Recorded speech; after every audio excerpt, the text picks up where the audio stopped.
Hair transplant एक बहुत ही common procedure जो हम परफॉर्म करते हैं and many patients they come to us with severe degrees of baldness and they demand for this procedure and they are very concerned about the cost of hair transplant. So in this video I will be talking about all the factors जो कि determine करते हैं कि hair transplant की क्या cost होनी चाहिए. Hello friends, I am Dr. Hina Kudyar, cosmetic and plastic surgeon, director and co-founder of the Escalpia Clinic, New Delhi. Hair transplant is a very commonly performed procedure.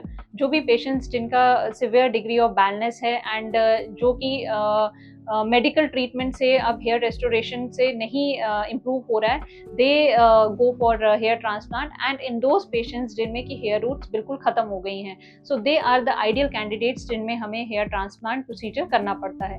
So hair transplant की cost के बारे में बहुत सारे queries हमें आती हैं. बहुत सारे पेशेंट्स हमें पूछते हैं कि इसका क्या कॉस्ट है प्रोसीजर का.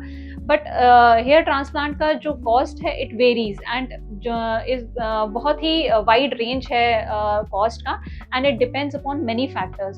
सो सबसे पहले बात करें कि जो मोस्ट इम्पॉर्टेंट फैक्टर है जो डिटर्मिन करता है cost of hair transplant is the grade of baldness. Grades of baldness have been classified from 1 to 7 और हमारी बहुत सारी प्रीवियस वीडियोस हैं regarding the grades of baldness जिनमें आप देख सकते हैं कि कौन कौन सी ग्रेड्स में हमें हेयर ट्रांसप्लांट करवाना चाहिए और कौन से ऐसी डिग्रीज हैं जहाँ पे कि हम मेडिकल हेयर रेस्टोरेशन रिजीम से ही कुछ रिजल्ट एक्सपेक्ट कर सकते हैं. So you can watch those videos for further information and you can also subscribe to our channel for the same. Now grades of baldness 1 to 7 में classify की गई हैं. सो कितना डिग्री ऑफ बैलनेस है जो कि हमें एरिया कवर करना है during the hair transplant, that is the major factor and that is the major determinant in determining the cost of hair transplant. अगर माइल्ड डिग्री ऑफ बैडनेस है और उसमें हमें कम फॉलिकुलर यूनिट्स ट्रांसप्लांट करने हैं तो हेयर ट्रांसप्लांट की cost कम रहती है. बट अगर हमें बहुत बड़ा एरिया कवर करना है, सिवियर डिग्री ऑफ बैडनेस है, बहुत ज़्यादा फॉलिकुलर यूनिट्स हमें ट्रांसप्लांट करने हैं तो definitely the cost goes up. Now the second factor जो बहुत important है for determining the cost of hair transplant is the donor area.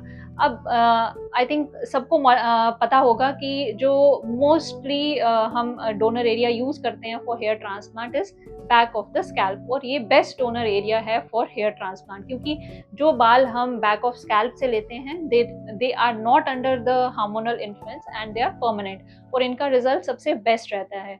अगर बाय एनी चांस हमारे पास बैक ऑफ स्कैल्प में हेयर कम है, डेंसिटी कम है, we can go for other body areas जहाँ से हम हेयर हार्वेस्ट कर सकते हैं. We can go for the beard, axilla, chest and other body areas जहाँ से हम हेयर हार्वेस्ट करते हैं. सो अगर हम हेयर बैक ऑफ स्कैल्प से हार्वेस्ट कर रहे हैं then the cost will be less as compared to the harvesting of hair follicles from other body areas क्योंकि जो body areas से harvesting रहता है that is a little difficult and time consuming which raises the cost of the procedure. Then the third factor which is very important is the type of hair transplant. Now we all know that there are two types of hair transplant, follicular unit transfer and follicular unit extraction.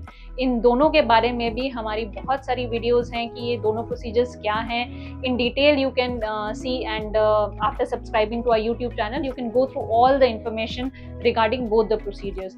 लेकिन अब दोनों में से हमें कौन सा procedure किस patient में करना है, कौन आइडियल पेशेंट है फॉर FUT, कौन सा पेशेंट में FUE करना है, वो हम एग्जामिनेशन के बाद ही डिटर्मिन कर सकते हैं and it plays a very important role in distinguishing कि कितना कॉस्ट रहेगा बिकॉज FUT एंड FUE दोनों की कॉस्ट वेरी करती है. Now the fourth factor is the total number of follicular units और hair grafts जो हम transplant करेंगे. So जितना एरिया हमारे पास है for transplantation and कितने हमें follicular units transplant करने, it depends upon the degree of baldness जो मैंने already discuss किया है कि कितना हम कौन सी grade में वो patient आता है in terms of severity and how many follicular units we need to transplant and give him a better result. So the cost definitely depends upon the number of follicular units which we have to transplant. Last but not the least important factor is the experience and expertise of the surgeon जो hair transplant कर रहे हैं. Hair transplant बहुत ही precise और एक meticulous procedure है जो बहुत ही इंपॉर्टेंट तरीके से किया जाना चाहिए. एंड जो रिजल्ट है इट ऑल डिपेंड्स कि हम किस टेक्निक से कर रहे हैं, कैसे वो प्रोसीजर परफॉर्म कर रहे हैं, एंड और पेशेंट को हम एक नेचुरल रिजल्ट दे रहे हैं. And the creation of hair line is the most important thing in hair transplant. और ये जो चीज़ है वो एक एक्सपीरियंस सर्जन ही डिसाइड कर सकता है, वही बता सकता है कि कैसे हमें एक हेयर लाइन बनानी है, कैसे हमें ग्राफ्ट्स ट्रांसप्लांट करने हैं, and what are the areas जहाँ से हमें हार्वेस्ट करने हैं. So the expertise of the surgeon और the person who is performing the hair transplant is the most important thing in determining the cost of the hair transplant. So friends, I hope ये video आपको पसंद आएगा, and आपके जो भी doubts हैं regarding the cost of hair transplant कुछ हद तक मैंने क्लियर किए होंगे. Still if you have any queries regarding anything about hair transplant, you can write to us, and you can also visit us for any other queries related to hair transplant. Thank you for watching this video.